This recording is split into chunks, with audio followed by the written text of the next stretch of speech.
অবিশ্বাস্য কিন্তু সত্য, যুক্তরাষ্ট্রের মূল ভূখণ্ডে ইরান চালিয়েছে একের পর এক মিসাইল হামলা।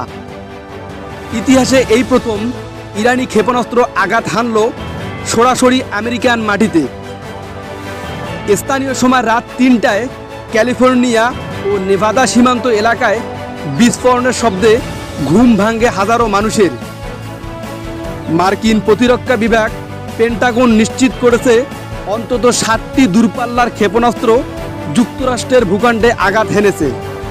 এই হামলার মাধ্যমে ইরান স্পষ্ট বার্তা দিয়েছে তাদের উপর চাপানো নিষেধাজ্ঞা এবং ইরানের উপর অবৈধভাবে হামলা, সামরিক হুমকি এবং ঘনিষ্ঠ মিত্র ইসরায়েলকে সমর্থনের মূল্য দিতে হবে আমেরিকাকে।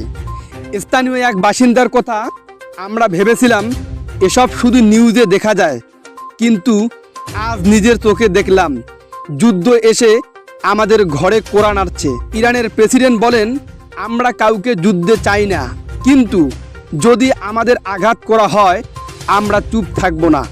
এবার আমেরিকা বুঝবে ইরান কি করতে পারে। বিশ্ব এখন টালমাটাল। প্রশ্ন একটাই, এই হামলার পর কি যুক্তরাষ্ট্র পাল্টা জবাব দেবে?